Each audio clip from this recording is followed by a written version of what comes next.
बुजुर्ग और नौजवान दोस्तों, बहुत लंबे समय से आप बैठे हुए हैं। मैं आपका ज़्यादा समय नहीं लूँगा। वैसे भी अंतिम वक्ता के पास कहने के लिए कोई बात बाकी बचती नहीं है। बात तो मेरे से पूर्व सारे साथियों ने आपको बड़े विस्तार से बताई है। मैं तो आपसे यही गुजारिश और विनती करूँगा कि जिस तरीके से आपने इतनी बड़ी तादाद में यहाँ संगठित होकर के हरियाणा प्रदेश के लोगों को ये सोचने पे विवश कर दिया है कि भविष्य अगर किसी का है तो वो जननायक जनता पार्टी का है, और ये सिलसिला हमारा अब रुकेगा नहीं। इसी महीने में हम दूसरी फरीदाबाद जिले की रैली का आयोजन भी करने जा रहे हैं।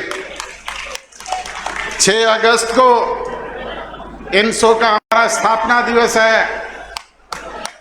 उस दिन हिसार में एक विशाल जनसभा का आयोजन किया जाएगा, और ये सिलसिला लगातार इसी तरीके से 10 के 10 लोकसभा क्षेत्रों में आप लोगों के बीच में चलेगा।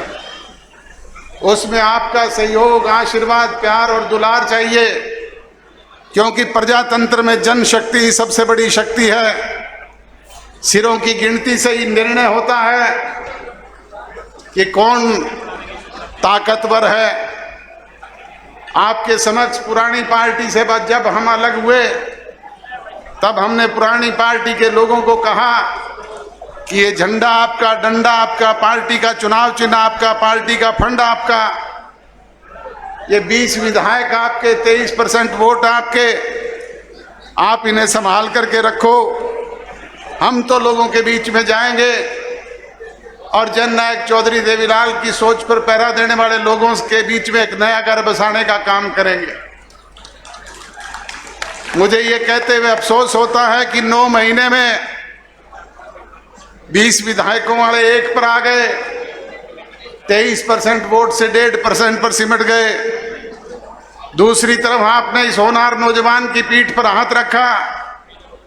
पांडु पिंडारा की धरती पर लाखों की तादाद में एकत्रित होकर के आपने इसकी पीठ थपथपाई, प्यार, प्रेम, सहयोग और आशीर्वाद दिया, जिसकी बदौलत 17.5% वोट और 10 विधायक चुन करके आपके हरियाणा प्रदेश की असेंबली में गए, और उसी की बदौलत राजभाग में आपकी हिस्सेदारी हुई। बुजुर्ग और नौजवान दोस्तों, आज राजभाग की हिस्सेदारी की बदौलत ही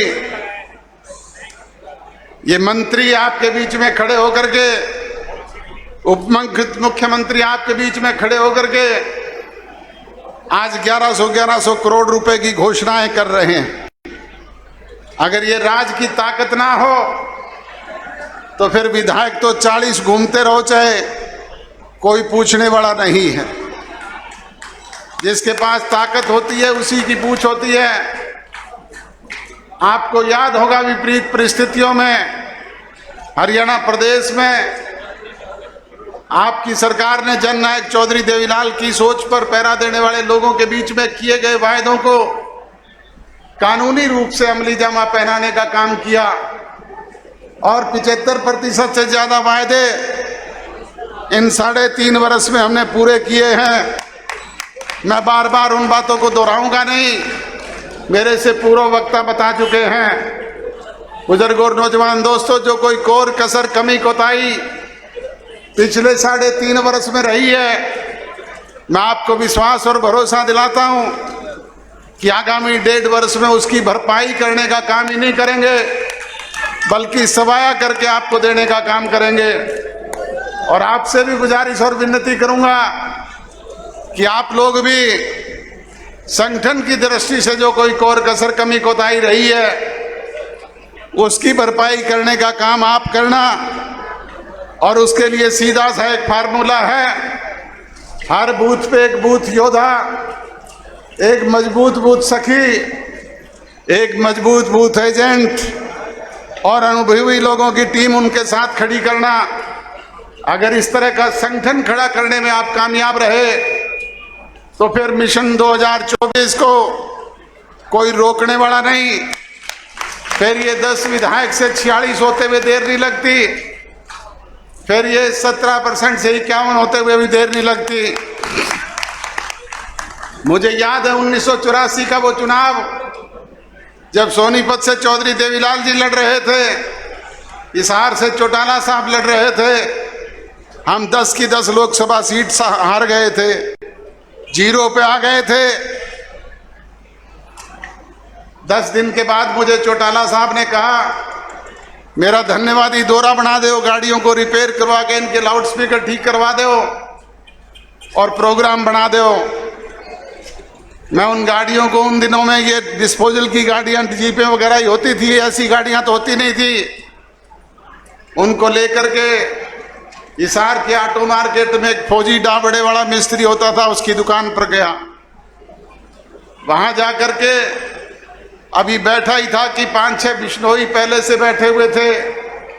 चौधरी भजनलाल उस वक्त प्रदेश के मुख्यमंत्री थे।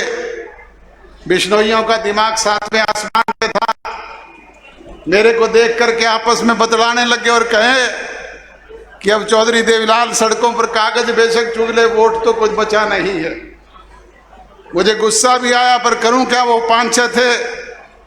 मैंने मन में गांठ बांध करके वहां से निकल लिया। 1985 में चौधरी देवीलाल ने नैन की विधानसभा से इस्तीफा देकर के उपचुनाव लड़ा और भारी मतों से विजयी हासिल हुई। थोड़े दिन के बाद न्याय युद्ध का आंदोलन शुरू हो गया और 1987 पहुंचते पहुंचते वो 0 से 90 में से 85 विधानसभा की सीटें आपने जीत करके दी। वो आप लोगों का प्यार, आशीर्वाद, दुलार था, जिसका परिणाम ये रहा। सो बुजुर्ग और नौजवान दोस्तों, आपसे विनती और गुजारिश है कि 1.5 वर्ष में आप लोग संगठित होकर के उसी तरीके का कार्य करने का काम संगठन की दृष्टि से करें। निश्चित तौर पर सार्थक परिणाम आपको देखने को मिलेंगे और मिशन 2024 पूरी तौर पे आपकी इच्छाओं के अनुरूप होगा। यही कहते हुए आप सबका आभार व्यक्त करता हूं, धन्यवाद व्यक्त करता हूं। आपने काम के कीमती समय में से समय निकाल करके इतनी बड़ी तादाद में यहाँ पे आके जो हौसला अफजाई की, उसके लिए आपका शुक्रगुजार हूँ, आपका आभारी हूँ, धन्यवादी हूँ। आप सबका बहुत बहुत धन्यवाद। जय हिंद।